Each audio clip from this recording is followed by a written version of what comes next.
Hello, my name is Calvin Sun, 1P, My name is Holu Wang and I'm 8855. and this is the live broadcast of the 2024 Redmond Cup Senior Division. We have players Leo Tan, 7 Dan, who recently won the Canadian Open, so a very formidable opponent, and Kang Boyang, 6 Dan. Don't know too much about him, but I know he beat Justin Tang 6 Dan this morning in the US Open, so we'll see if he can put up a valiant effort against Leo. Redmond Cup, for those of you who aren't familiar, is a cup that is dedicated to Michael Redmond, 9P, who has done a lot for the Go community. He is currently based in Japan. And this is kind of just a tournament that he created to encourage young people to pursue Go and to kind of have fun with the game. So have you played in the Redmond Cup before? I've played in Redmond maybe 5 years, but I have never won it. Have you, Kelvin?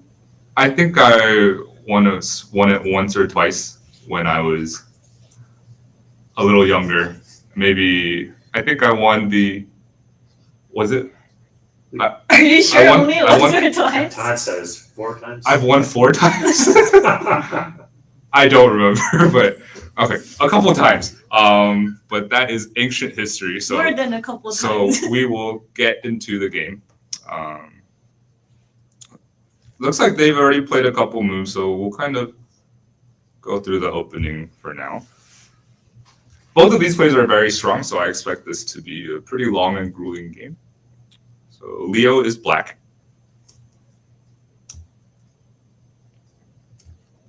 Wow. So this is a very AI move. For those of you who run Kata Go, Leela, or any of the AIs, black likes to probe with the 3/3 when white plays diagonal. So I think either Kata Go or Leela tends to like to play asymmetrically to not give black that option. This is getting into really minute detail, but it looks like Leo is very familiar with this line, and he chooses to jump. What's the difference between high and low jumps? You mean The fade. this one here? Usually if black has a good ladder breaker,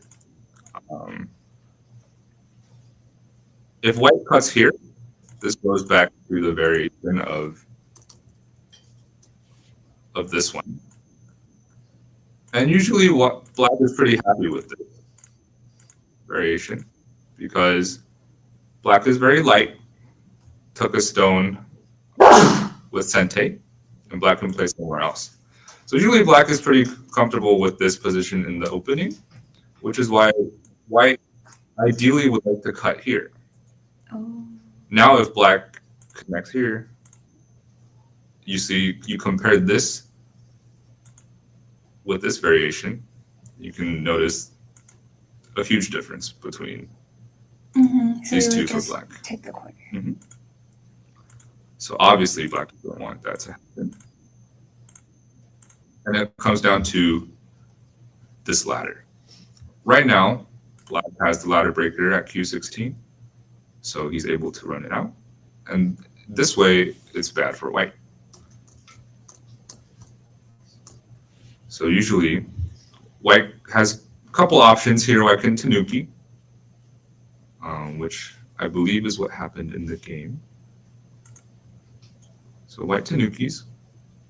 Another option that white can have is to directly ladder break, in which case black has a couple options. The most calm variation would just to prevent that cut from happening. Another variation will be this, and it goes into a little bit more complicated variations. but usually black would choose one of the two. I see. White chose to just Tanuki, which is completely valid here. Um, this is kind of a move that's saying, this is going to be a long game. And I don't really want to play a variation that I'm not too comfortable with in the opening. So black Tanukis as well. Oh, another 3-3. Another 3-3. So this is this is what Go has become after AI. It's a bunch of 3-3s, and there's nothing wrong with the 3-3. However, I think in this situation, I would prefer white to maybe choose a ladder break. If black plays this, this white is pretty comfortable in this position. With the 3-3, say if black gets something like this, it's very hard for white to find a ladder break in the upper right. Black can choose to come back here, and I personally would be pretty comfortable playing black in this position. Let's see, in the real game, Leo chose to knight's move, the 3-3. And Boyang chose to play O18. So can you tell me what you know about this move?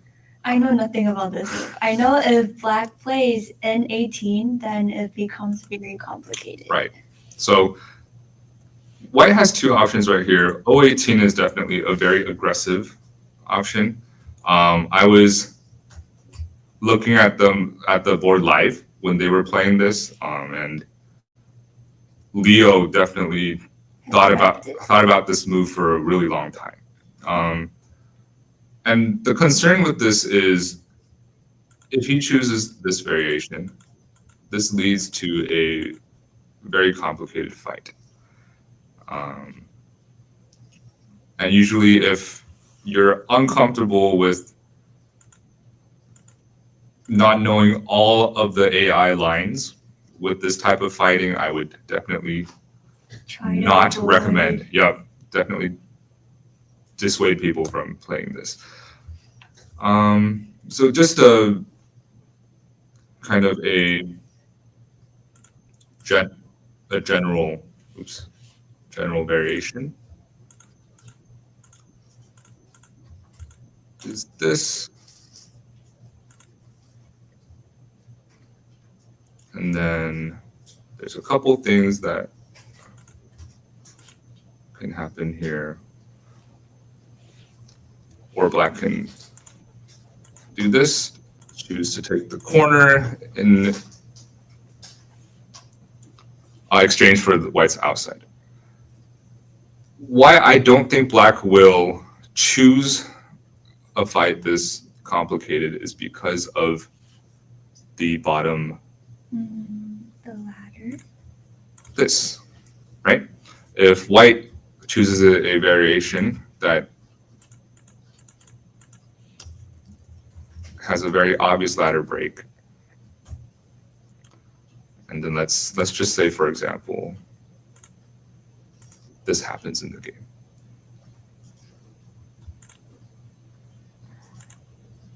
And white does this. Now you can kind of see how I would personally would be pretty comfortable if this happened, if I were white and this happened. So I think that's why Leo contemplated the move he played during the real game for so long. And ultimately he chose to play this. Usually this is slightly worse for black, just this exchange in general. You would prefer white to play this, although the difference is at our level, I think, is quite minute. At the AI level, maybe it's half a point or a point difference, but quite negligible, I would say. But anyway, in the real game, they played very solidly. and white chose to come down here. Now, so if I were to ask you, where would you go as white? I would also if you go were R5. R5? Yeah. Yeah. That's I'd like to ask a question. Mhm. What do you think about Black's direction? Do you think he should have played a block on the other side? For this one? Yeah. Yeah, okay, definitely.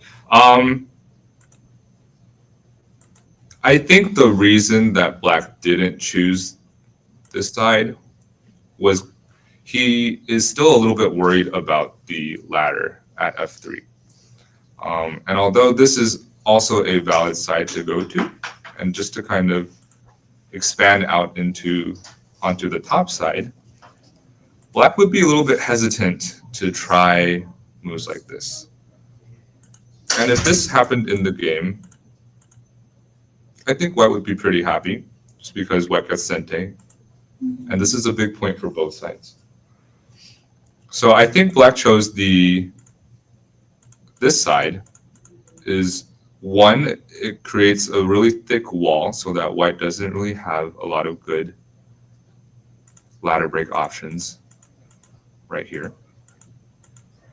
Another reason is because Black has a stone at Q3, the right side has a lot of potential for points. So I think that might be the thought process behind why Leo chose to play R16. But I can make an argument for Q17 as well. It's just what type of game or what type of opening that the players are most comfortable playing. I think that's really important.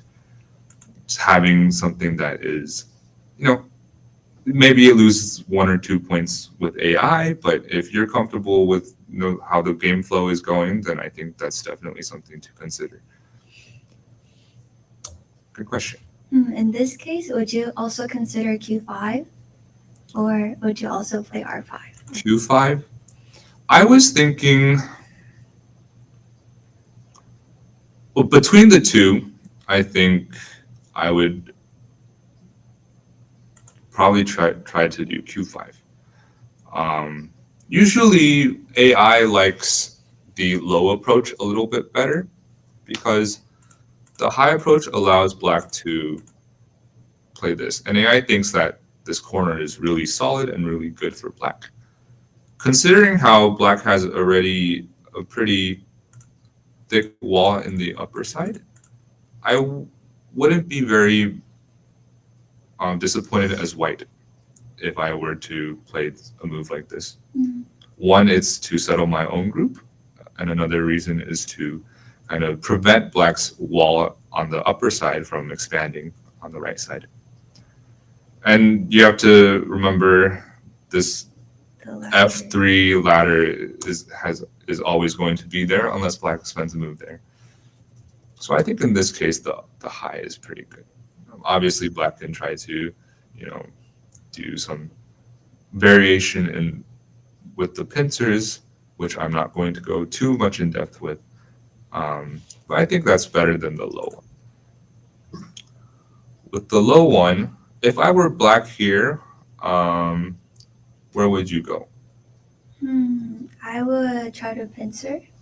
Pincer? Because you have a wall at the top, Mm-hmm. and you can kind of use the potential to attack the white stone. Mm-hmm. I think that's definitely valid. Something like this, and if White chooses this variation, then Oh, this is another complicated variation. another complicated variation, which me personally, I would really try to prevent or try not to do in a real game. And if White is not comfortable with that, I can always try to find some ladder breaks in the upper side, or just Tanuki play where White is comfortable playing with. Black chose this in the game. It's definitely an interesting option.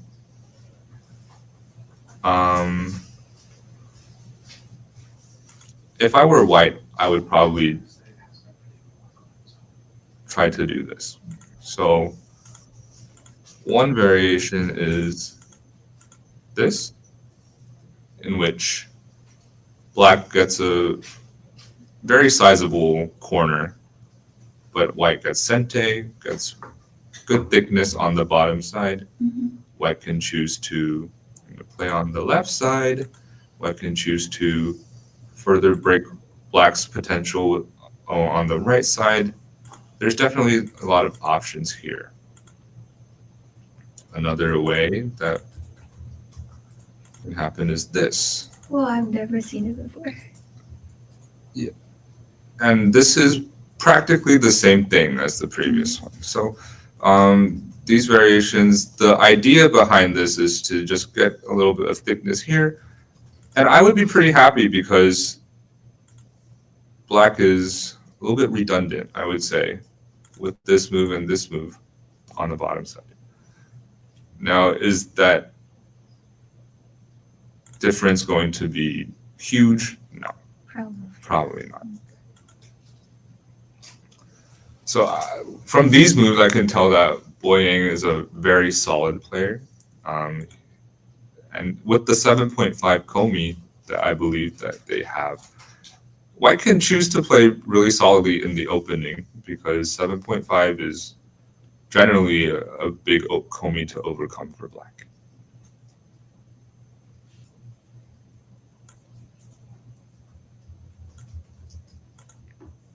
Okay, and then black chose to protect the ladder, which is a move I would agree with. And white has a couple options here. I would say this is definitely an option for white. White can choose to expand the left side. Mhm. White can probably choose to jump out. But these are all options that I would consider as white.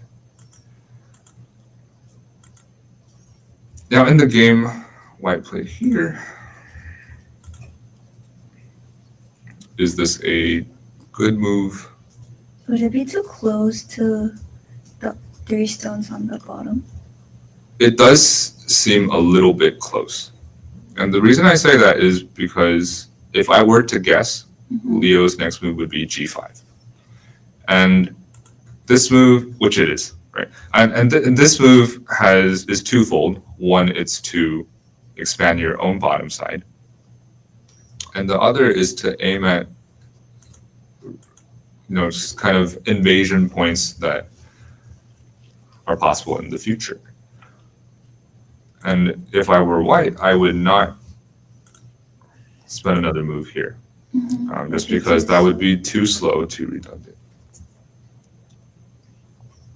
It's also a little bit difficult to play a move on the bottom side. I'm just going to play a move randomly on the bottom side. And one reason is just because black is really, really thick on both sides. There's not a lot of ways that white can gain a lot from this invasion. Usually for invasions, you want to make it uncomfortable for the other side as well. But right now, black is really thick on both sides, not going to be too much. It's kind of like tickling black, right? Black is not very alarmed by this type of invasion. And the 2 stones also weak on the right. Yep. There's a lot of forcing moves, right, that black can choose. Let's say white passes. And then there's a lot of forcing moves on the right side as well.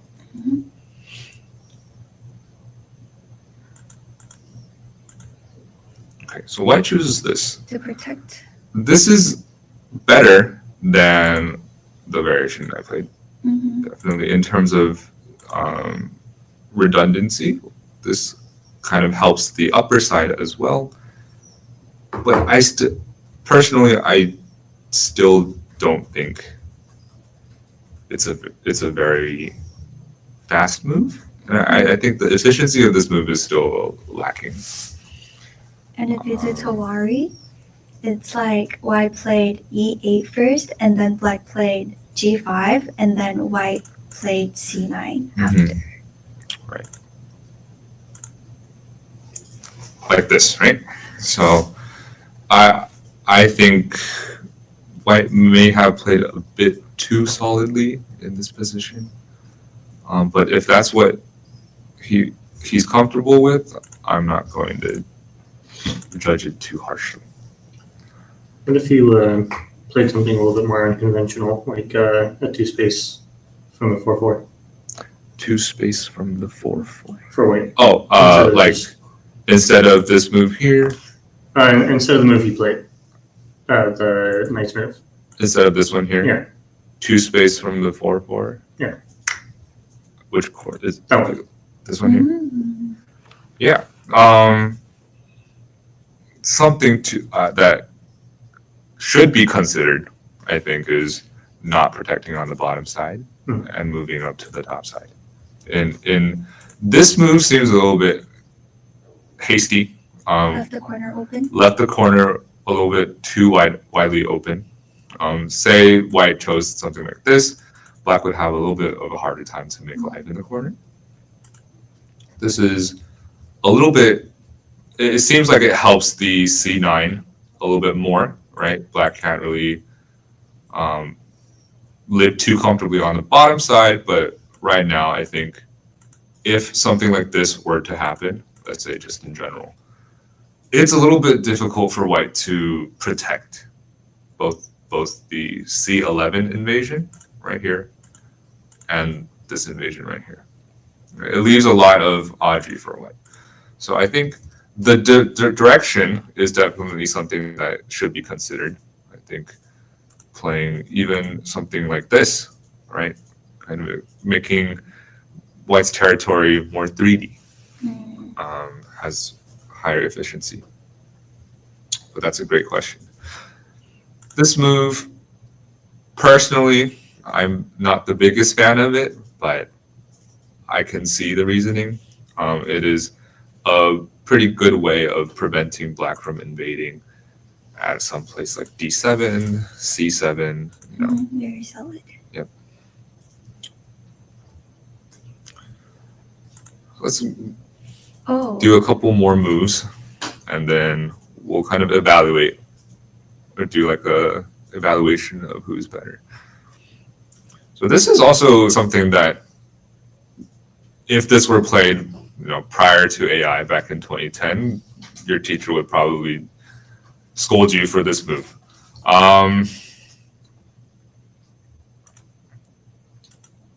We're taught that the 3/4 attachment to the start point is bad. Usually you would try to invade here or something like this. But with the invention of AI, now this is a good move for black. What is the purpose of this move? The purpose is if black say were to play here, white has a really comfortable pincer right here. And this is a Joseku we all know and love, right? But right now it's saying that black's direction is bad. Because there's not a lot of potential to make points in the upper side. White has this move here, and can knight's move on top. There's not a lot of potential for black to make points in the top side. Whereas for white, now you can see that the left side has that 3D feeling to it. I see.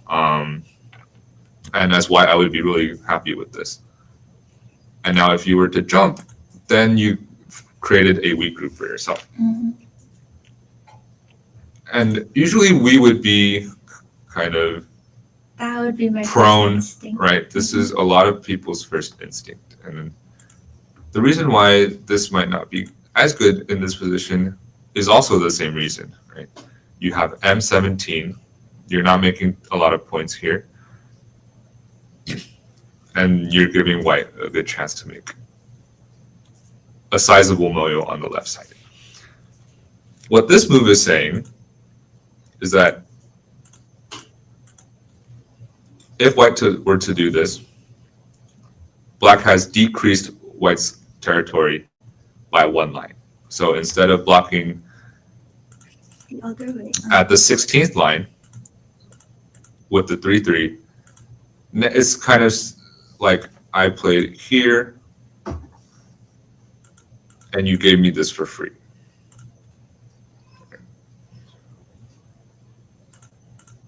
And if I were black, I would be pretty happy with this too.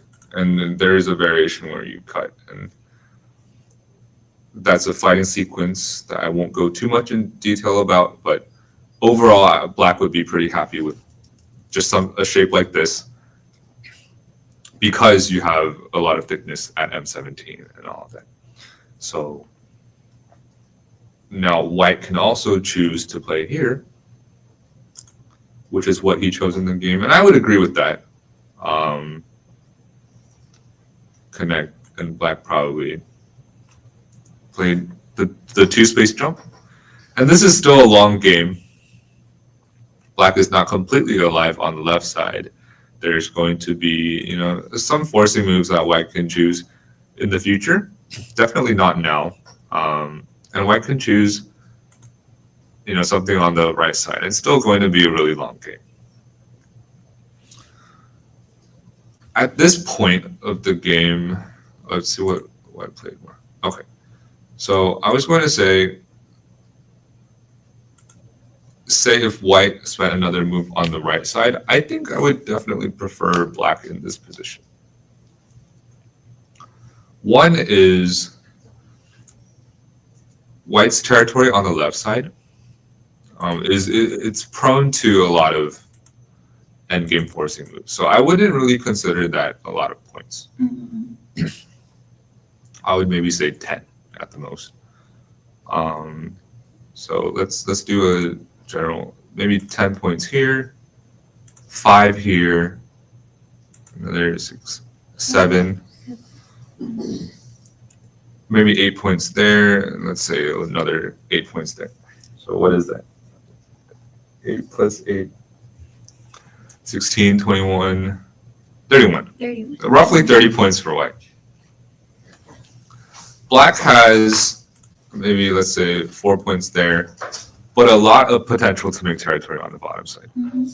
And if black has a solid, 10 points in the corner and a lot of potential here, if he's able to make, let's say, about 20 points on the bottom side, which is definitely doable, I think this would be a pretty comfortable game for black. Which is why I think white chose, to jump inside. And this is kind of a do or die type of move. It's very annoying for black also. It is quite annoying for black. It's aiming at black's weakness with the Q3 and the P4 moves. These two stones.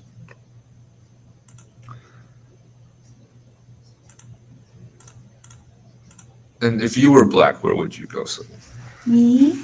I really don't like this type of move, but I would consider R4. R4. To settle down first. Mm-hmm. And then... If I were to play here. But this also doesn't look as good as if black had a stone at O4 instead of P4, because now O3 seems a little repetitive for black to play. Mm-hmm. Yeah, definitely. So if this were to happen, white would be pretty, comfortable with this position. You can aim at the cut at F4 with this move. You might not get it right now, so just something like this. And white would be pretty comfortable, I would say, making life in black's territory. And mind you, this was originally black's potential to make points. Oops. So I think this variation might not be what black is really trying to do. What would be the optimal move to play in this situation? So I think the idea is to attack white. If I were to play something like this, and if white makes life on the bottom too comfortably, I think this would be a win for black. Just because black's thickness on the outside is meaningless, right? White has the stones right here. Black doesn't really have a lot of potential to make territory on the upper side. So I think black should consider getting rid of white's potential to make life on the bottom and just have a running battle, which I would be pretty comfortable with. Now, white can have a couple of options here. One is this, where you can kind of, this move is trying to make black redundant, right? So if black simply extends here back and white gets this, I would say this exchange in general between A and B is pretty comfortable for white. One, it gives white a pretty good eye shape for life. And two is now you can see that these black stones are a little bit redundant. Great.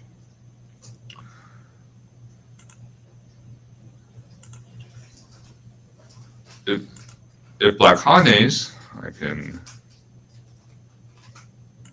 extend back, extend and jump. And this is still a long game, it's a running battle. Let's see what white did in the game. White chose to jump. And this kind of doesn't, like I previously said, it doesn't really affect black's, shape. It doesn't affect black's life or death too much. It's kind of like tickling. It's not putting pressure on black's position. It's tickling black. Black can choose, and this is what Leo did in the game, to move out, and it's a good direction for black because this is what these are black's forcing moves to begin with, right? If white played something like this, black also wanted to do this. This is really good shape for black in general. So for white to play this and jump out and have black, through the process, get these moves, feels a little bit lacking for white in general. I would say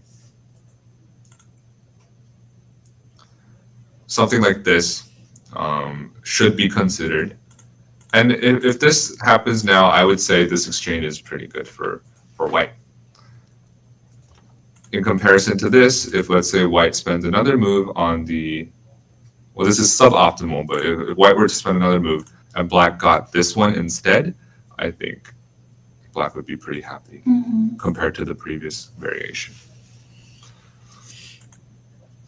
White did this, counterattacking, which is a good move. White's not too afraid of this cut in general. Even if, white is, even if black somehow kills white, there's a bunch of forcing moves on the outside. And then that's ignoring the fact that, black can't really kill white right now. So this cut is definitely not something that, either side would consider. White shouldn't think of this as a threat. If I were black, I'd probably hane, and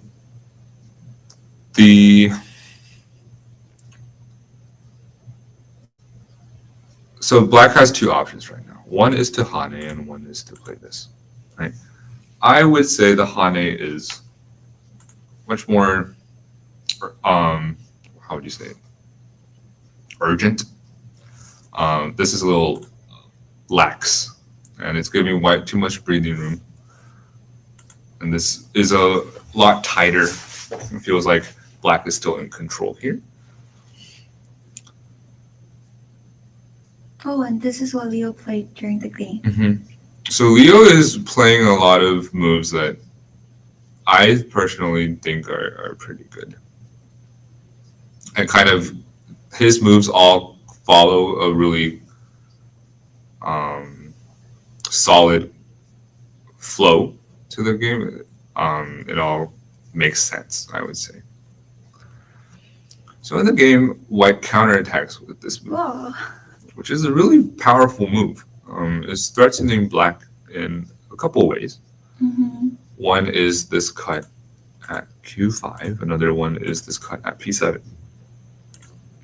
And now if I were black and I wanted to protect both of these cutting points, I would play here. which is what happened in the game. However, I don't know if this is the best move. Because if white plays 07, then would you have to fix again? And this one would, it doesn't feel good. Yeah. From it's a terrible. perfectly human standpoint, I would not be really, satisfied with playing this shape in my game. So I think black needs a way to counterattack. One way to counterattack, which would require some calculations, but maybe something like this, right? If white were to cut and wedge here aiming at the cut at P3, I can simply play this. And this is also a running battle, but just out of purely not wanting to play this shape, I would consider alternatives.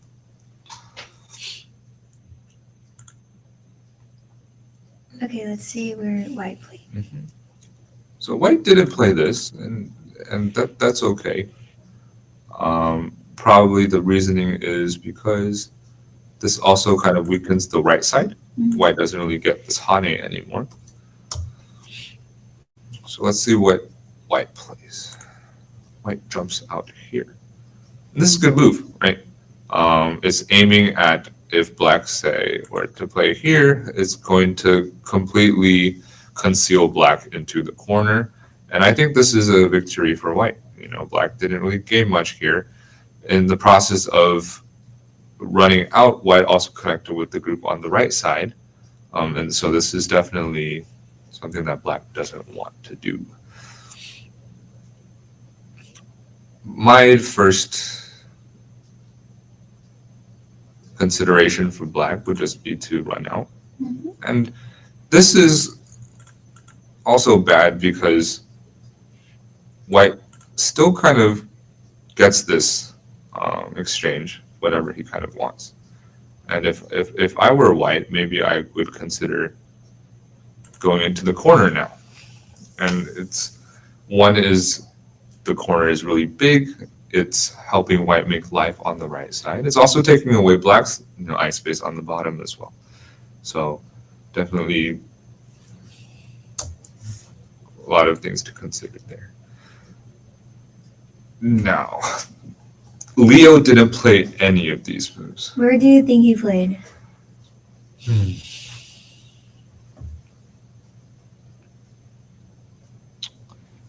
I don't know. It's a pretty difficult for black, I think, to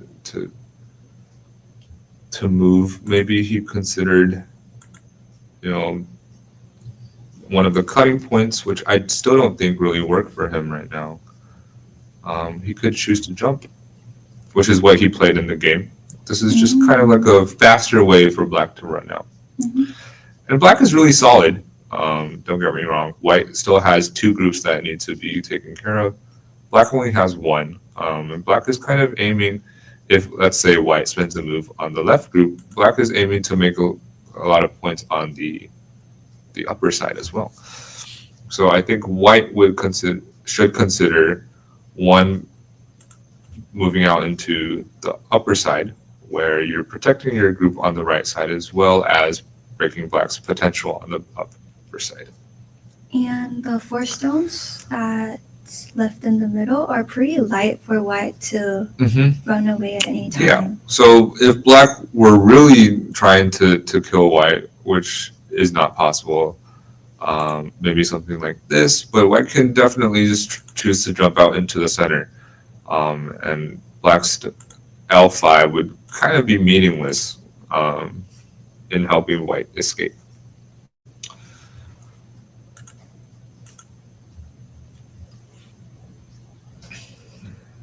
So I think now it's definitely a difficult game to play for both sides.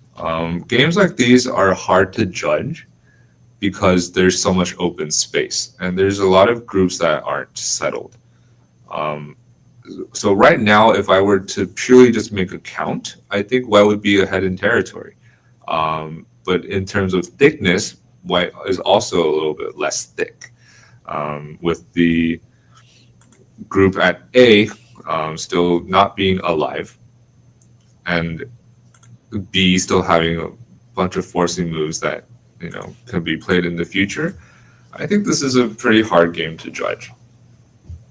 Yeah, It really still a lot, depends. so. Yeah, it really depends on what you're comfortable with. I know a lot of people are comfortable with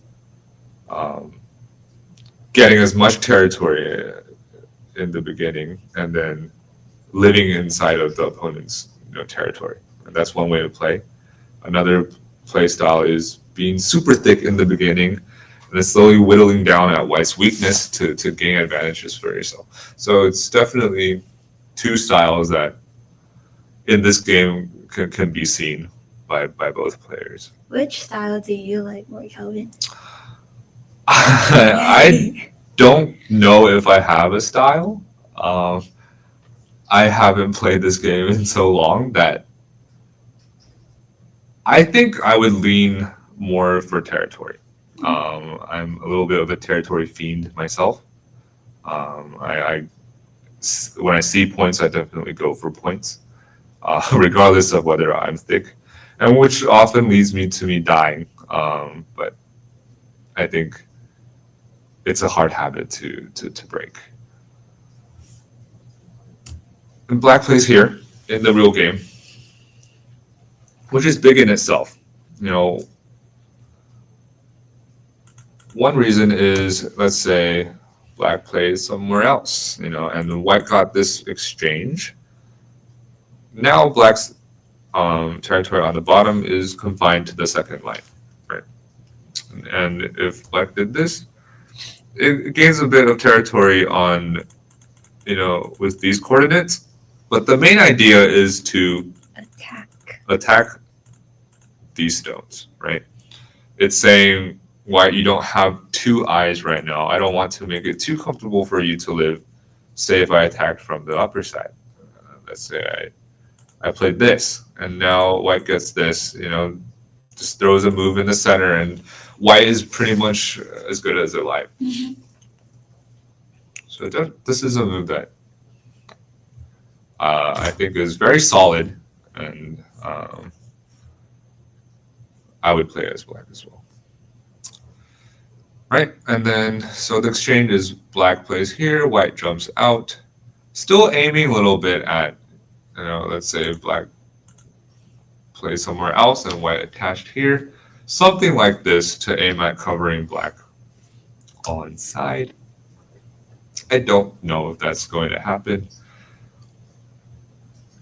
especially because black can live in the corner, which he does during the game. So I think, how would you evaluate this fight? So I think I would like black more because white has two groups instead of like attacking or only one. Mm-hmm. So I would prefer black in this situation. I would agree. Yeah. And black doesn't have any weak group anymore because of R4, which help black to just live in the corner. Yeah, I would agree with that assessment. I think, although it seems like white played all The forcing moves. the forcing moves, it doesn't feel like white gained too much from this. And one reason of that is because this was black's potential to begin with. That's true. White did have a lot of territory to start. But now, the more that I think about it, I don't know if this is a move that I would choose to play.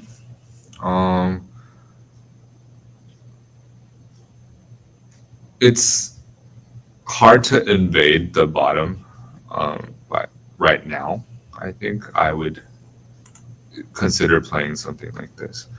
And if black spent a couple more moves, then maybe I would try to do a lighter invasion, just to kind of reduce black's territory. Have black spend the first move first and then reduce. I think although this did, break up Black's potential, in the end, Black still did get a decent amount on this side, right? About 10 points there. And White didn't gain any territory throughout the process. In the game, Black also got this move, which is huge in itself, right? Getting the bottom right corner. So I don't know if this was a successful invasion for White. But the game is still long. I think it really kind of depends on whether White can Make the most out of Yeah. this attack. make the most out of this attack is one, and just kind of make it so that Black doesn't have the potential to make more territory.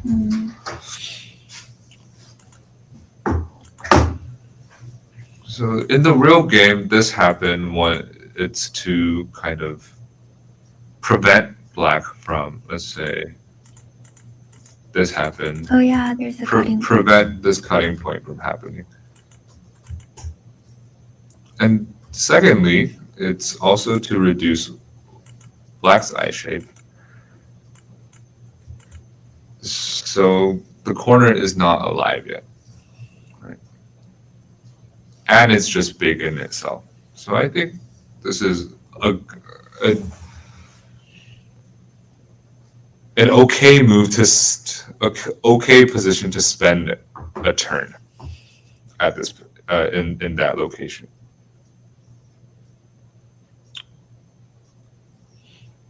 Okay. As Black, though, I would not want to spend another move on this side. Yeah, it's too slow. This would be way too slow, and White would be happy with that. So in the real game, Black played here. One is to.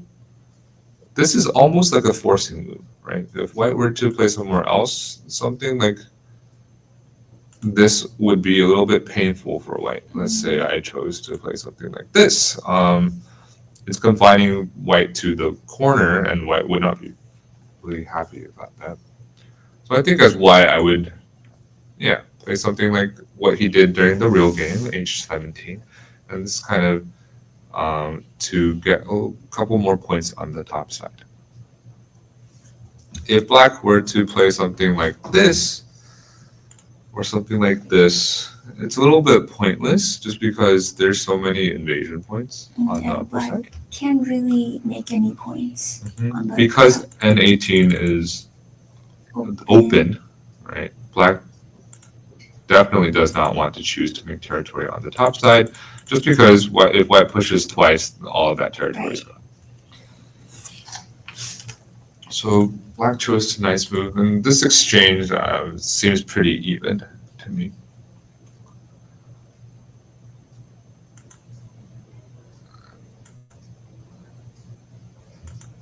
And this is the real game. Okay, so I think Black's with this B4 move is saying, I have enough territory. And it's a probing move as well. Let's say White spends a move here. Now you can see that these two moves are definitely redundant. It's too close. Maybe to this the- one is okay, but this protecting at this point is kind of like wasting a move in itself. So White definitely does not want to protect there. But, however, if White plays somewhere else, Black has a lot of Aji here in the future. And this is very painful for White. So White would probably kind of have to choose to play this. And you can see that White's territory is reduced to very little. So B4, this move in itself, is really big. Would you play it right now, though? I think this is a good point to play it. And why is there's not a lot of potential for both sides to make any points That is left. true. The only space left open would be this side. And because white still has, this extend here, black really doesn't want to make points in that position. So I would say that b4 was the biggest point Mhm. or location of during that point of the game. So white chose to counterattack, which I agree with. Oh, I like it. I like this move, right? But black, I think, would just simply connect. Black's not really trying to fight. I think Mhm. black is pretty comfortable with how much points he has. So looking to retaliate like this, it doesn't seem to be. It seems to be too risky, right? I think Right. if I were black, I would also be a little bit risk averse and not try to fight. So I think I predict that in the game he's probably To going to go solid. connect, which he didn't do. So let's Oh. let's see where he played. I would also consider Hane, but he did try to fight back. So I think black was thinking, this is a little bit too slow, and if white played something like this, that exchange is good for white. So black chose to retaliate. And this is also a forcing move, because if white were to choose to cut and black Hanade, this is really, really painful for white. Even if something like this happened, you can see that white's right side has been reduced to very, very little. So white can probably choose to Hane, choose to extend, or bamboo, and just to kind of retaliate at black's move here. And in the game, I think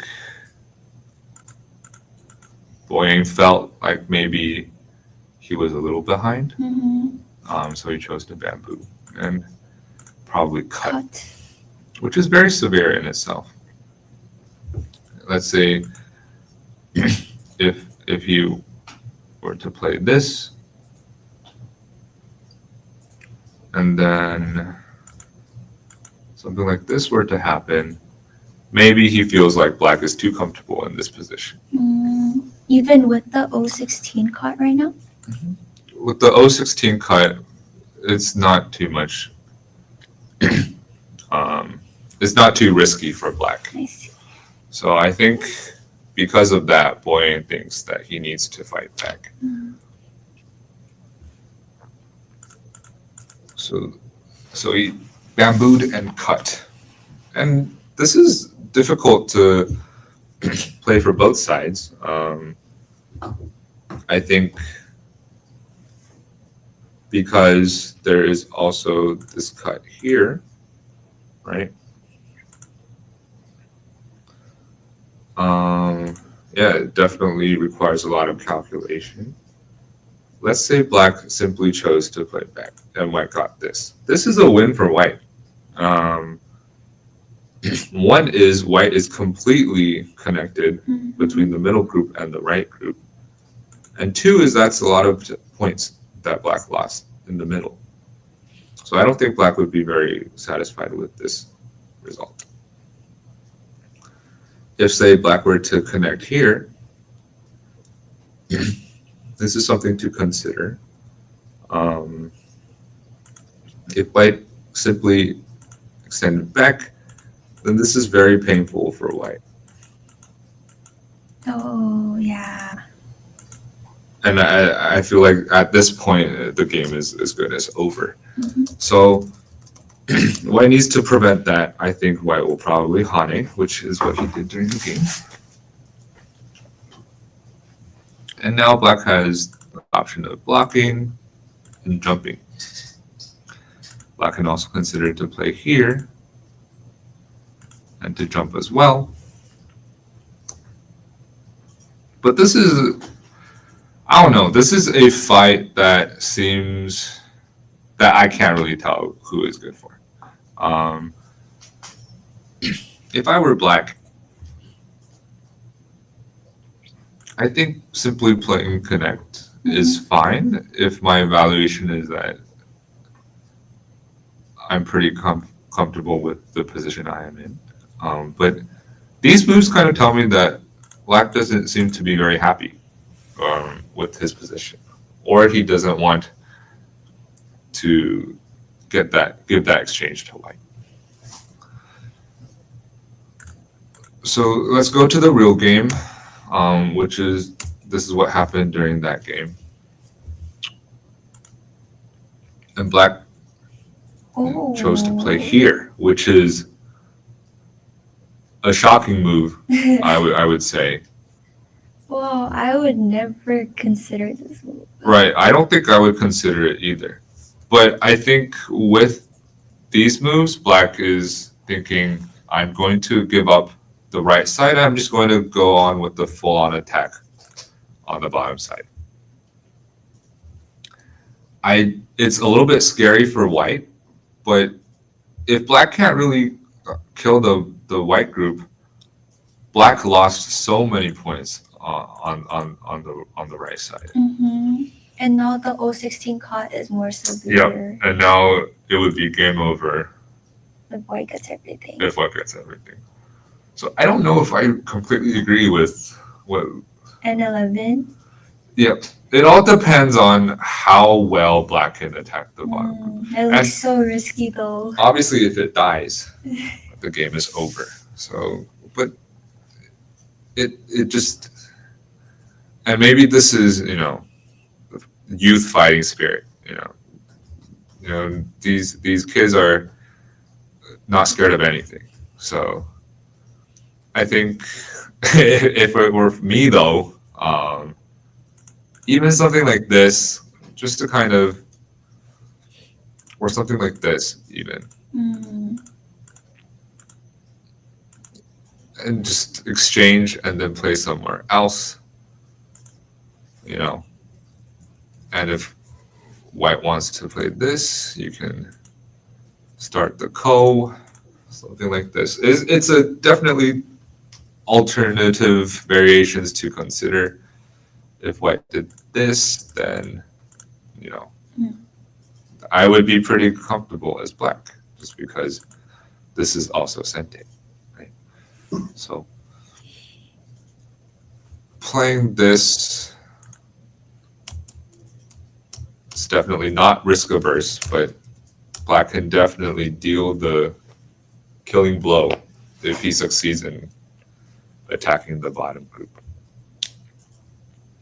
But yeah, definitely a surprising turn of events, I think. If I were Black, let's see some other moves that Black should have considered. So this one right here, White can cut this, and like I said before, if Black played here, this bottom group is not alive yet. So Black is a little bit worried about that. And if you were to spend a move on the bottom side, that's when this cut, maybe even after playing here, and if White can gain a lot in this area. So with this Mii, I think is why Black didn't want to salvage his Q11, R11 stones. Just the Mii between A and B is really tough to get both. So I can see the reasoning that Black did a all or nothing type of move like this one here. But if he read this far and Leo was like, okay, I'm really confident that I'm going to be able to either kill or get something from the bottom group, and he played this, then props to him. But I just don't see how. I just it is very surprising to me that he would choose this variation. But White obviously did not play here, so let's see where Boying played. He played this. So I think the same kind of reasoning is if black chose to There's still escape the this, Miai. there's still the Miai. I mean, white probably can't cut anymore. Just there is some risk of dying. But it still seems okay for white, right? If something like this were to happen, white can still try to escape into the center. It'll be a running battle for sure, and it's less comfortable for white than say this were to happen. Um, and if black still played here, then white can just jump like that. So white wouldn't spend a move on this move here.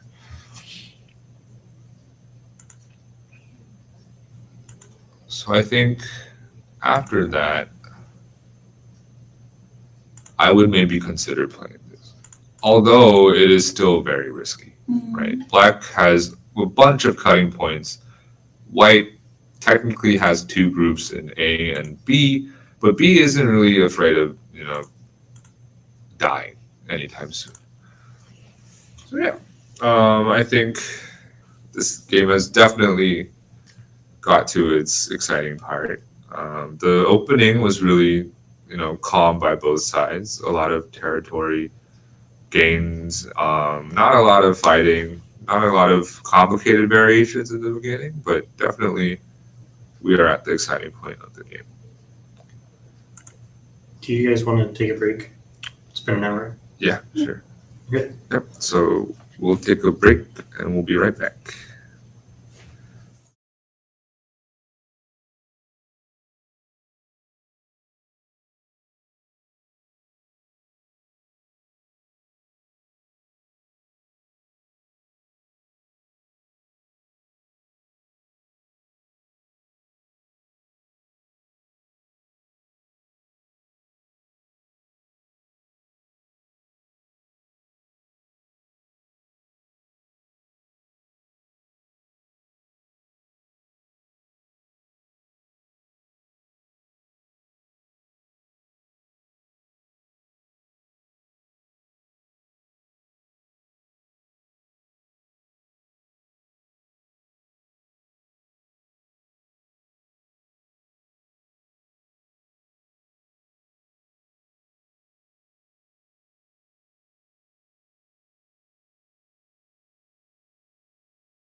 Okay, welcome back. Okay, we're back. So the game, we were during the break, we were kind of looking at how the players were doing in the real game. And it seems that they played a lot more. So, Yeah. But um, were you gonna say something? before diving into the game, do you want to talk about some non-goal stuff, Calvin? Yeah, I think It's been a long analysis. I think we've done enough for the game for now. So, what do you want to talk about? How's life going? Life's been good. Are you working as something Um, right now? yeah, so I graduated from optometry school. 4 years of that. Oh. Graduated this year, so I'll be starting work in August. That's kind of the big thing in my life. Is this your first job? This is my first job. So I've had, part-time jobs. I've had, one full-time job working as a technician for optometry. But yeah, definitely the first job after graduating. Whoa, congratulations. Which is why, I haven't been going to any Go tournaments. Last one was 2019. When was Cotson your Open. last Congress? My last Congress was 2016 in Boston. So it's been 8 years since Congress. When was your last Congress? Mine was 2019, right before the pandemic. 2019, yeah. I think so. Where was that? I don't remember. It was Williamsburg, maybe Virginia. Okay. Yeah. And I know 2020, 21, there were e-congresses. Mhm. And then last year, it was in Ohio. Yeah, so it's definitely been a while since I've done Go tournaments seriously. Do you study all the AI stuff still? I try to, Mhm. I try to keep up with the times. Definitely harder than I thought it would be, just because there's so many variations that I'm not familiar with anymore. But, I see. I do the best that time allows. So, yeah. That's good. Okay, let's look at the game. Let's go a little bit more into the game.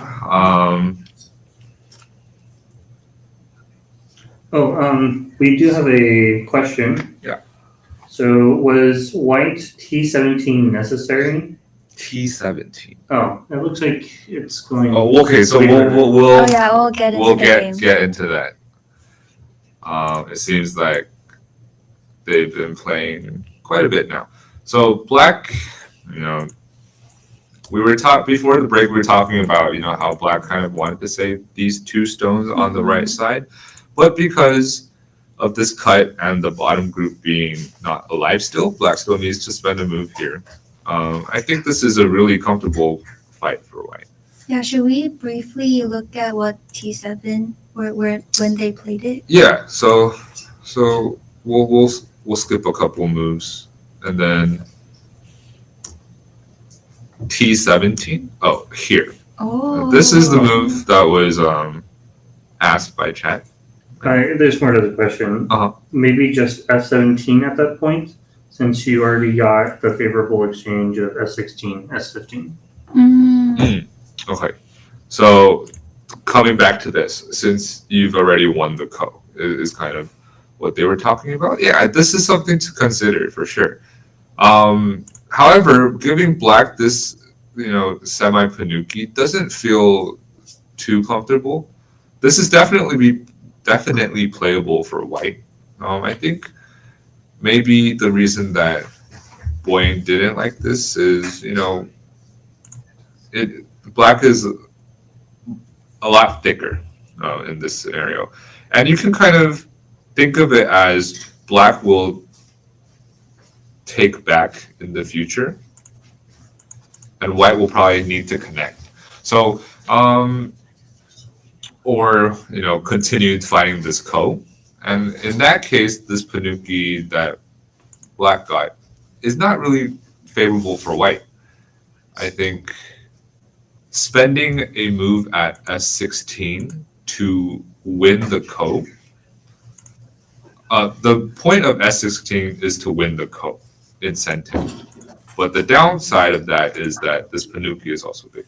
So I see where you're coming from, that this is definitely something to consider. And it definitely makes the game a lot easier, right? Easier to play for white. Everything is alive, everything is connected.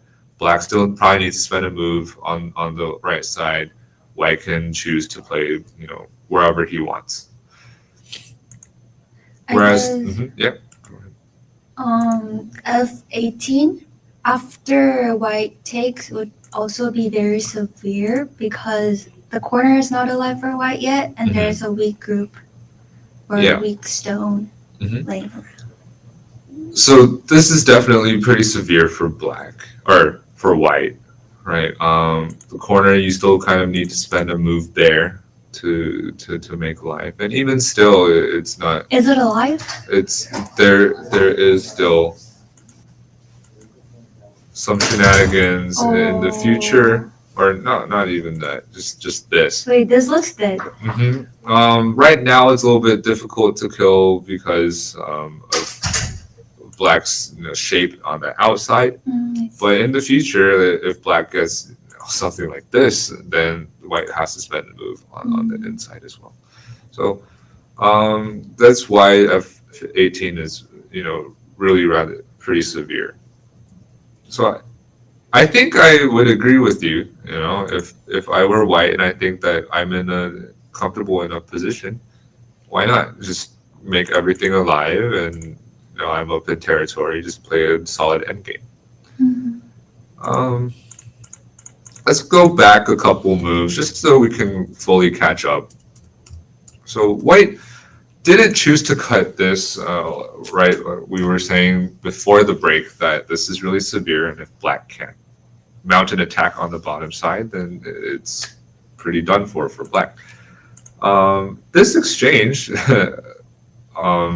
feels 50-50 if white can still get this. I still think this is a huge success for white. What did black gain here? So let's see, before all of these moves were played, if black simply played something like this, either the ko, or if white chose this position playing here,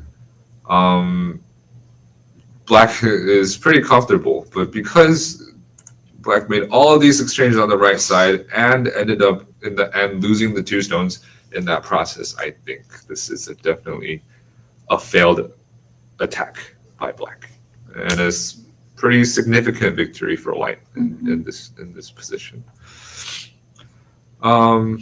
These moves are pretty self-explanatory. I think black is trying to attack white. White's trying to jump out in the most efficient way possible.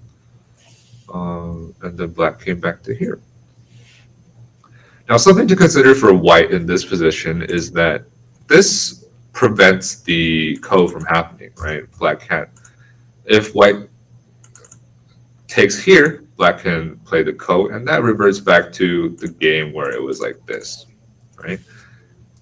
If white chooses to extend, this is a very heavy ko for white now, and not something that white will ever consider. Considering this is good because there's no ko, and because black still has a cutting point there, you can't really get both this move and the M18 position. What if black throws in at S19? If black throws in at S19, different from when a white Atari is here, is white can take, and there's nothing there. And there's nothing. I see. And so I think if I were white and I were comfortable enough with the position that I can lose maybe a couple points to guarantee that there's no ko and no way for black to kind of make some messy situation, then I would consider it. Do you think white is at a position that is okay to play R19 right now? Yeah, I think because black played so messily on the right side and gave up so much points on the right side, and white right now doesn't really have a lot of weak groups anymore. So I think R19 is something that they should consider. But in the game, the co happened. It's still a really good game for white. This co is not as heavy as you would think, right? If I spend a move on the outside, black has to take. I can spend another move, and the black has to take like and this then you can just sacrifice the top. to completely kill white, right? So white technically gets to play 3 moves on the outside, exchange for the corner. Obviously, these are not the moves that white would play, right? But this is not as heavy as of a ko that some might think. But it's a good, way for black to find a fighting chance back into the game.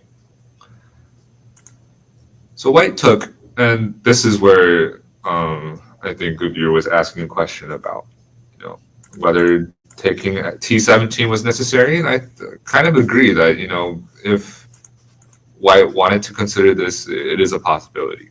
And especially because white is Especially leading because right now? white is ahead. If white were behind, I think it would be better just to fight the ko okay. instead of taking. Yeah, but right now, so who do you think has a better position? I like white more because, like you said, the 2 stones are now white, and the white corner is not like too dangerous. There's still a lot of ajis on the outside, and M18 is also open. So I think it's very playable for white, and black doesn't really have anything right now. Yeah, I would tend to agree. I think black still needs probably to spend a move over here eventually. And if he plays something, away, and white gets all of the right side, that's a good, 35, 40 point corner right there. So it didn't seem like black gained a lot after this move, right? Way back into the opening. All of these stones are dame, right? Black's stone efficiency is kind of lacking. So I think this is definitely a good position for white. Like you said, white's corner is in too much trouble. So if black plays G14 right now, would you still cut at O16? black plays G14. I think maybe right now it's a little bit, Too early? too early. It's a little bit premature to be cutting at O16. It depends on whether there's any Audrey on in the corner, right? If white needs to spend a move in the corner, and black comes back, white can still try to make life on the upper side, and it's still a pretty difficult game for black. So I think as long as white lives, and even if black connects these stones back, if we make like a rough count, which is a little bit difficult right now, but only like solid territory, maybe 5 points here, or depending on who goes first, we'll say that's 7 points, another 6 points, 1, 2, 3, 4, 5, 6, 7, 8, 12 here, like 15, 16 here. White has a good, I would say, 40 points on the board, And they're pretty solely solid. on the board, which is solid territory. And black doesn't have a lot of solid territory. As you can see, the bottom side here doesn't, because white still has forcing moves like these, it's not really a lot of territory. So the only significant territory black has would be at A. Even that is like 2025. And so black has definitely a deficit if we're counting solely solid territory. Kelvin, how many times do you count during the game? It's funny you asked. I count excessively, and I don't know if it's a habit that I formed when I was like just starting. My first Go teacher was very adamant about counting. Who was your Throughout- first Go teacher? My first Go teacher was an amateur 5-dan in the local Southern California area, and I would go every weekend to him. And he would stress the importance of counting. So I think, going back to your question, I count every, I would say 10 to 15 moves. Wow. Do you count everything every time, or just the changing position? Or the whole board? I'm not smart enough to remember what I've counted previously, so I tend to just kind of quickly gloss over all of the positions. Then you count so much then. Do you recommend counting? I don't recommend doing what I do. I think counting after every position is settled.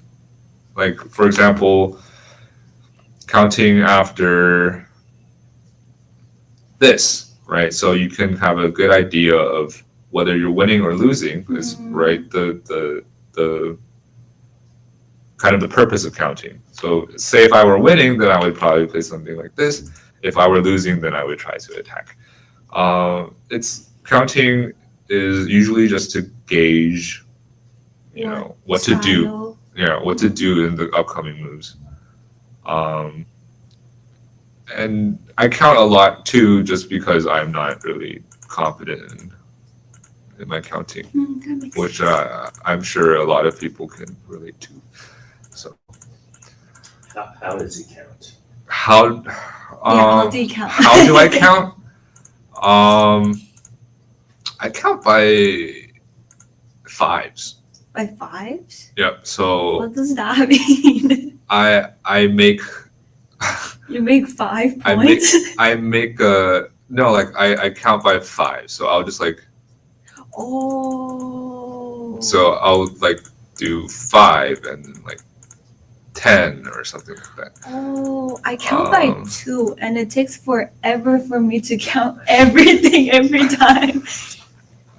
Yeah, 2 is a lot more accurate than what I do, but I feel like counting it gets the job more, done. With rougher count is better than accurately counting less, or maybe not. Yeah, I can see the reasoning behind. I think I don't know. Counting is important. Counting is important. Do I recommend counting as much as I do? No. Do I do it excessively? Yes. I think is the conclusion. Okay. Let's go back. Sorry.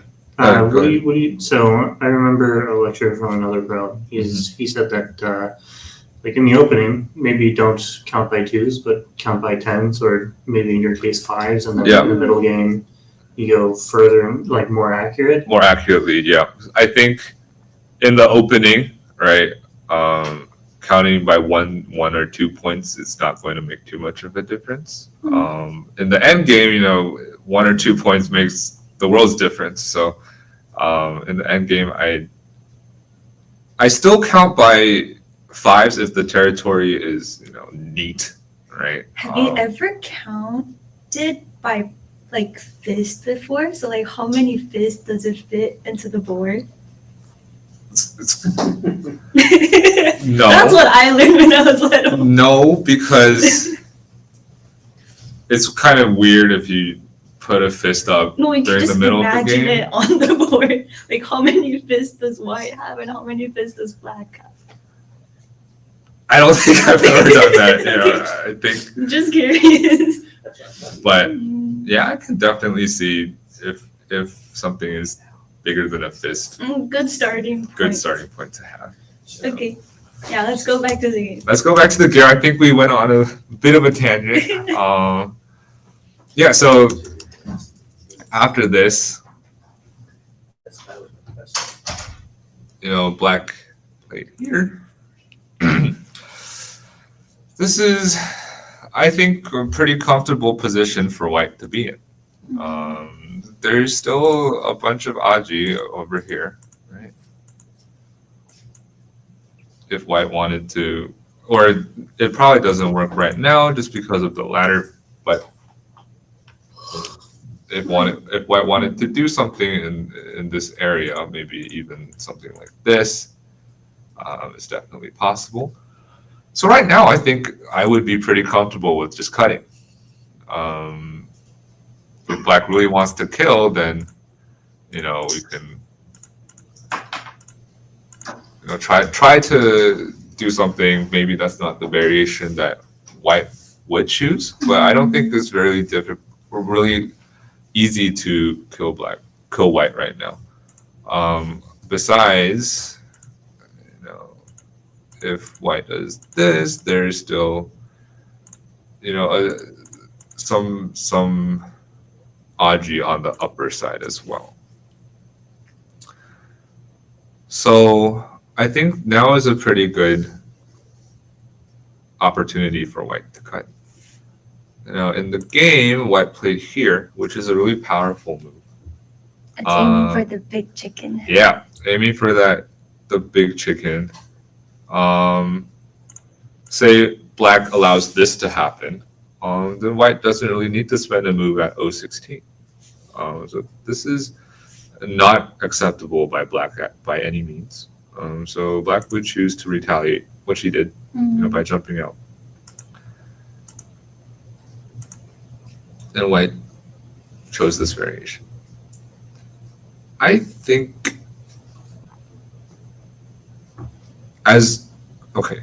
I can tell that kids are playing, or young adults are playing this game, because as white, I think I would play like this in the past, but I think assessing the situation and then playing very solidly in a scenario like this is recommended. Something like this makes the game a lot messier, more complicated, and is not something that I think white wants when white is leading. Right?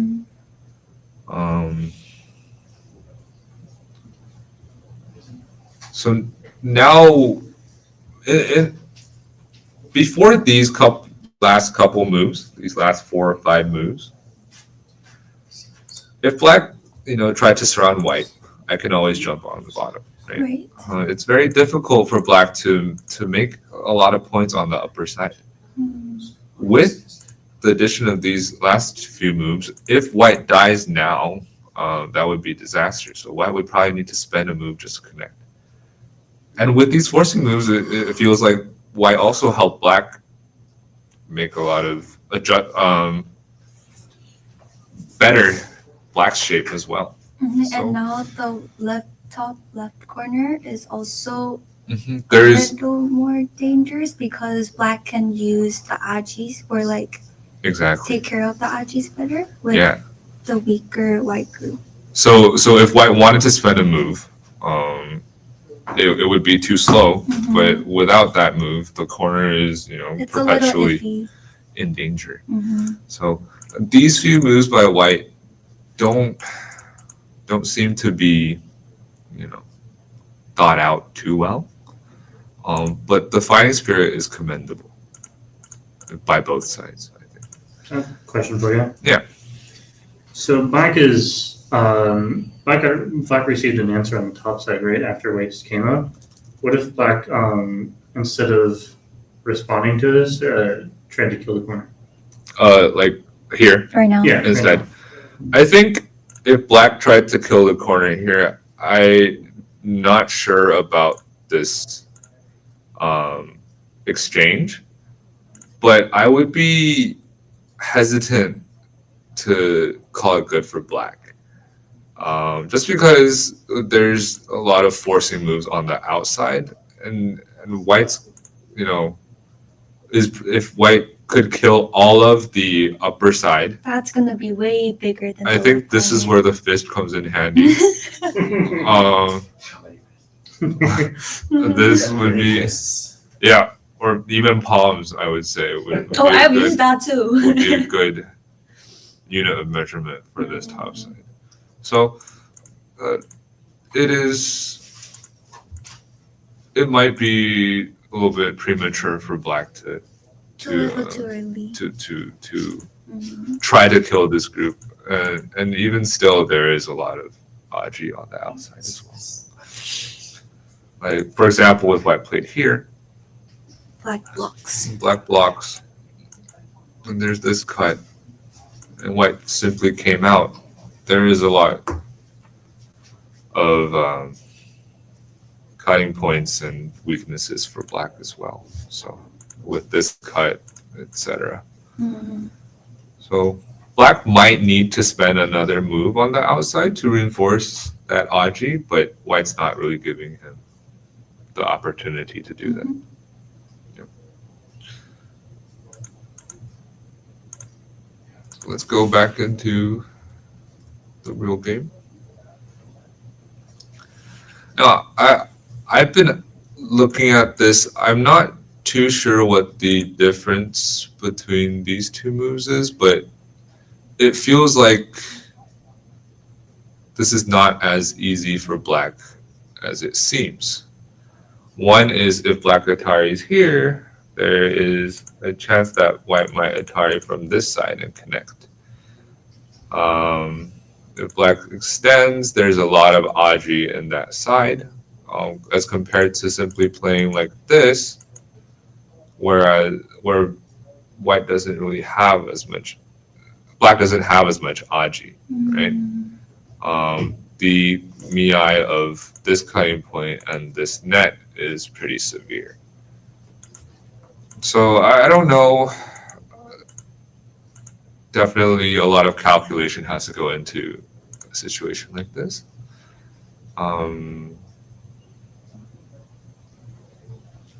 But this feels like the natural move, right? It feels very solid. Yeah. But I just don't agree too much with White's thought process. Maybe white got a just- little too greedy. Yeah, it is hard to have a Control your fighting, greed. yeah, control your fighting spirit. Mhm. Once you get going, it's hard to stop. Yeah. So in the game, this happened, and White's pincer is to prevent this miai that we were talking about. If White- I just want to mention that Uh-huh. both players are in Biomi period. Right? Both are in Biomi. So the game is going to be going a lot Okay. faster. One, the game is going to go faster. Two is there's going to be mistakes happening a lot more in Biomi. So we'll see. We'll try to catch up to the game. We'll go a little bit faster. In the game, because black doesn't, if it were like this, then white can escape. So black retaliates by pushing. And now there's this cutting point, but black feels it's more comfortable if I kind of destroy white's eye shape on the bottom. And this feels like a really nice move. Now you can see this cut isn't as big anymore. And the reasoning is because, if black plays here, white can also cut here. So these few moves by white, in essence, it's kind of saying this is going to happen, right? White isn't going to spend another move over here.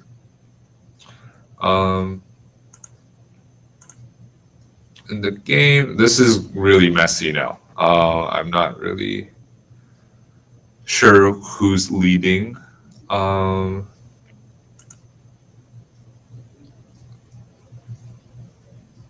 Yeah, it's hard to read, but this feels like black can't really cut here. In this case, white would probably choose to sack those stones, um, and try to escape from this side. Mm. Um, And so let's see what the black players doesn't want that either, so black responds like this. This is a good forcing move. It's always a good idea not to play moves like this, where you can play moves like this to get a little bit of more control on the outside. Let's see. Nope, white did not play there. So a lot Oh. of fighting going on. This was the Aji that I was kind of talking Mhm. about in the beginning. If black cut here, that's when, I think white is aiming at this, and black can't really capture this white way. anymore. Mm. And this is what white is trying to do. So black counters by playing here. And white played this. And then, oh. And cut here.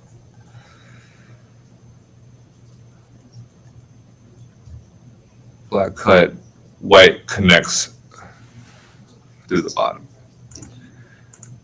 White, there is still this Aji left of a Ko, right? There's always this Ko left.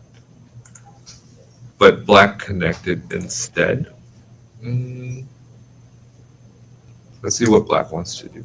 Okay, so black wanted to cut these two stones. Is the situation better for black now? I feel like this situation is still playable for white. And the reason is these two stones in the center aren't dead yet, right? Oh yeah, you're These right. two aren't dead yet.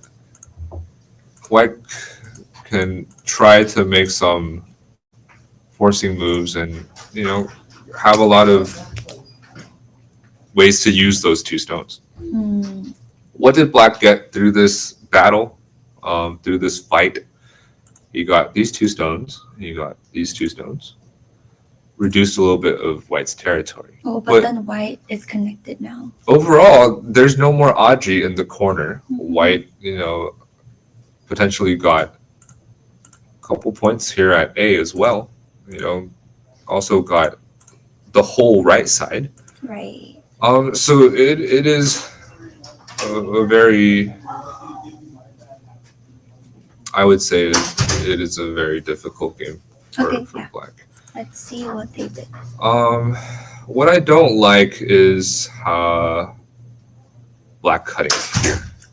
I would maybe try to save this Aji and play somewhere else. Maybe play right here. Try to attack the bottom group. You still have this, Aji in the future. Mm. And I don't think it's necessary for him to, do the Aji Keshi and just kind of cut the two stones in the center. This is an interesting move.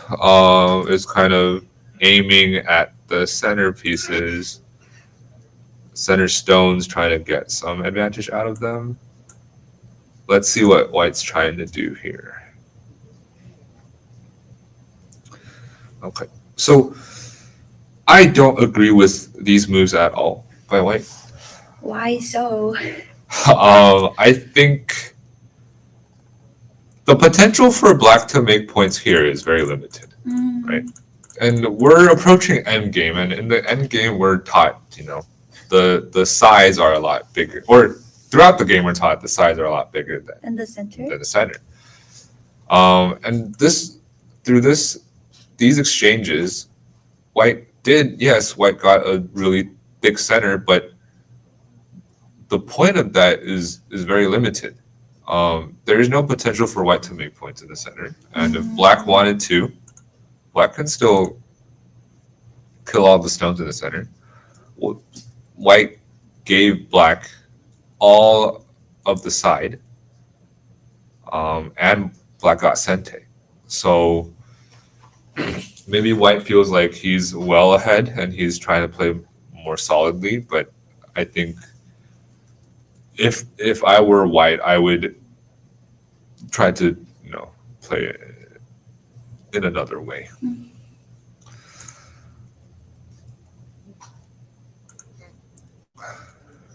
Yep. So black got all of these forcing moves, and white has to.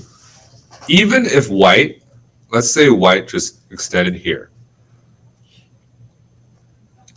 One is the corner is really big. You're aiming at the end game on the side right here. That I would feel like is a lot bigger than this. than what is happening here. Got another question for you. Yeah. I'm a very aggressive player, so I feel like black's empty triangle is wrong here, and I would almost want to This one. honey, or in this case, double honey. Double honey here. Oh. Yeah. Because the way I look at it, white's not alive. White isn't alive. Are you aiming at this ko right here? Yeah. Okay. Yeah. There is definitely a ko here. But I would say that even if white, pushed here, and black, black obviously cannot block. This is not a ko anymore. Let's say white runs out of ko threats, right? Even though white has, a good amount of ko threats on the outside as well. If white just, decided to connect this way, black would need to spend a move on the outside, right? And if you spend a move here, there's going to be a lot of forcing moves by white here.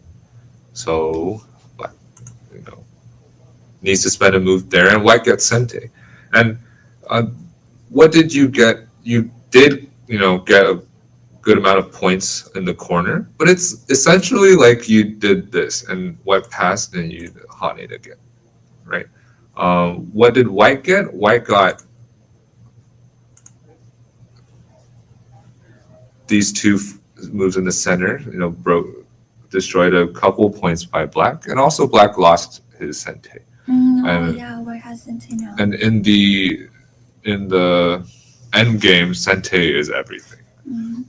So I think something to consider, but because if black doesn't play this, white will want to play it. I think the reverse sente is important there. So black played in the center, is kind of aiming at white's weakness. Right now, white only has one weak group, and that's in the center. So that's what black is trying to do to exploit it. And black has a lot of ko threats now. So I think now if I had to reevaluate, what I was saying after this exchange, I think black got a little bit too thick in the center. And in the end, white only kind of gained, if let's say this is black's, white didn't really gain too much, right? White only gained a couple points on the right side. A lot of it was from black's mistakes in the beginning with these couple moves. So I think this is a good fight for black. I think after this, black should be pretty happy. Kelvin, are you a type of person to play very solidly after, knowing that you're winning by a lot? Yeah. Or would you To a start fault, I would say. torturing your opponent? I even think more? I think to a fault. If I feel like I'm up by, let's say, 5 points, a lot of times I'll end up losing, just because of how lax and solid I'm playing. What if you're winning by let's say 30? If it's 30, then I'm playing the most solid moves imaginable. I won't take risks to make that win 40 points. I will be happy with a 5 to 10 point win if I'm leading by 30. Okay. Yep. I feel like I'm the opposite. If I'm winning by a lot, I would want to win by You want to more. crush your opponent, which Yeah. I agree to that sentiment. And I think that's what happened during the game. White could have just taken the 016, but instead he went for more. Yeah, I think White, maybe it was a lapse in judgment. You know, maybe White thought he wasn't as ahead as he was. Or maybe he just wanted, to increase that lead to a more comfortable lead. But we can see that right now it doesn't feel like White is leading anymore. Right, okay, let's go back to the game. So this Koa is really light for Black and quite heavy for White. Black has a lot of co-threats on the upper side as well. So White thinks that, he is unable to win this Ko.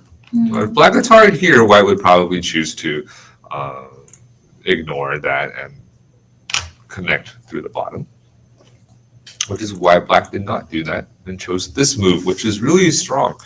The idea here is, if White simply played like this, then I would try something to cut.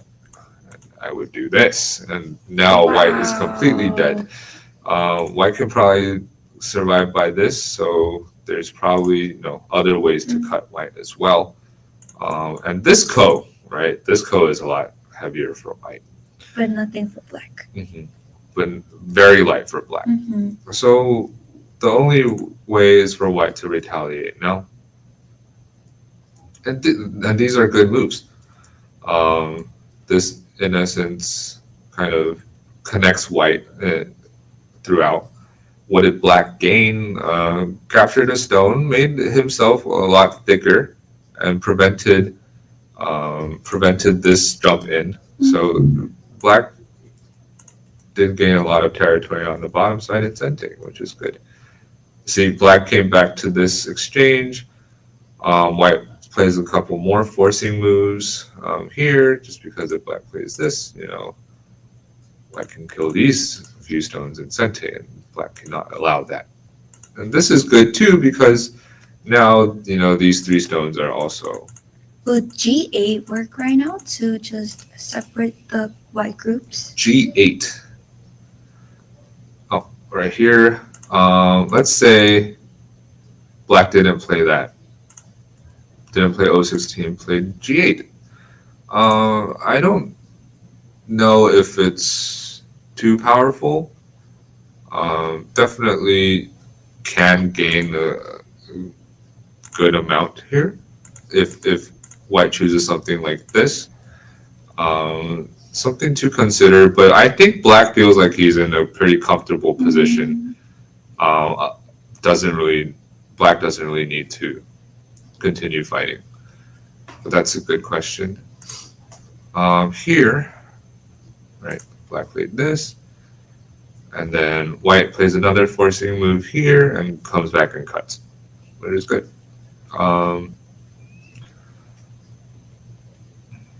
This is a Tsuji by Black, kind of an endgame type of thing. If White connects, Black can play like this. If White plays here, Black can get these stones. And it's still Sente by Black, not Sente, but Black still has this in the future, so White can only come back to here. So, and if White plays this, then, it's Sente by Black anyway. So, now you can see, after all of these forcing moves, White didn't really gain much from his fight. Albeit the corner is really big here. These stones are really big, and White got territory here. Besides that, this corner was already White's. Black got that invasion. Black got really thick in the center. Saved his stones right here. It feels a little bit like Black out finessed White in this kind of crazy battle, which is something that Michael Chen The pro? Michael Chen 1P Oh yeah, the new is known pro. for his Mm. finesse in fighting, where he was last year's pro, I think. Right. Mm. Are you close with Michael? Yeah, I've known Michael since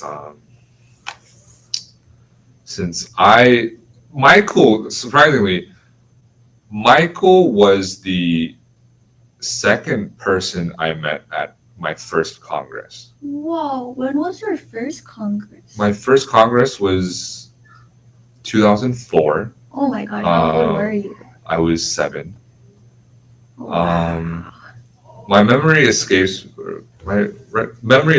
me, but I know that I knew Michael from either 04 or 05, something like that. Back then on KGS, he went by the name of Dark Mage. Dark Mage 8 Dawn. Yeah, so I've known Michael for a while. Oh, that's so cool. Yeah, I just unlocked a core memory of my. After Black got this, I feel like we can do a pretty.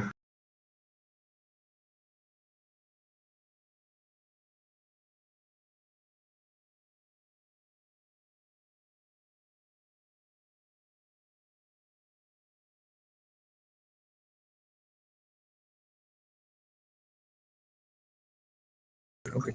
Yeah, let's just keep going. And We'll see kind of what's speed through happening. the end game. Mhm. If I made like a quick count, let's say, I'll do my 5, counting by 5.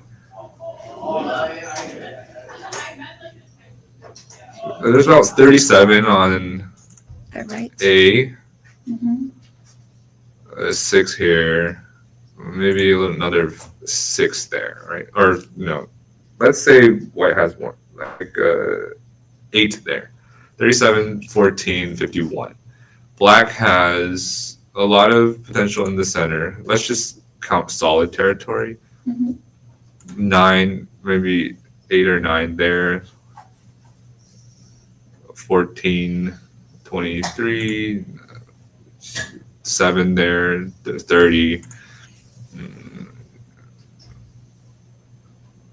A good 27, 28 on the bottom here. So I think Black is leading pretty comfortably here.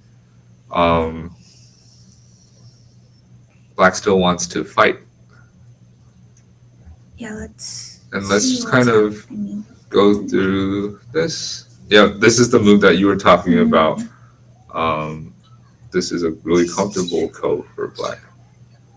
And this exchange now, I feel like, makes the game kind of over. Oh. That is a big cut. Yeah, so if white connected here, Black still can do this, right? And Black still has this cutting point here. So this move, yeah, you were right. This move was actually a lot bigger than and Black found a chance to kind of deal the final blow to white. And yeah, after the cut, I think this Black exchange, and yeah, white gained 10, maybe let's say it's 10 points there, but Black completely killed the corner there. I think the game is pretty much over. Pretty much over by now. We'll kind of breeze through the end game here. Not too much of variations to go through in the end game. And they're pretty close to being finished as well here. If we make a final count,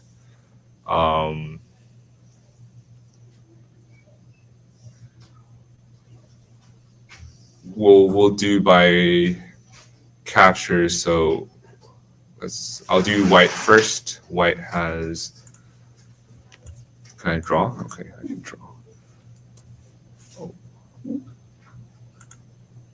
How do I? Press the pencil button. And then how do I erase? Oh, the eraser button, of course. You can also use the AI. Is Game there analysis. game analysis Yeah, here? I score think estimate. it's Oh, I'm not familiar with the That's all good. yeah, Oh. black. So black plus 9.8. that is a lot. Yeah. So minus a couple of points that AI considers points that are not. I think it's a really comfortable win by black. So that they're filling in Dame now. That kind of concludes the game analysis for this game. Both sides had commendable fighting spirit. I think black had a little bit more finesse in the kind of push pull of the messy fight. But on White the upper was side. winning for quite a bit too. Yeah. But then White had definitely good chances after black kind of messed up on the right side, but did not really, capitalize on that advantage. I think overall, this is a 3-game series, correct? So it's a best of 3.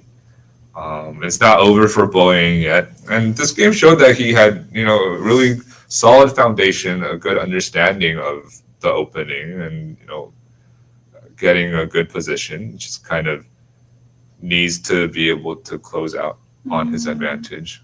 But yeah.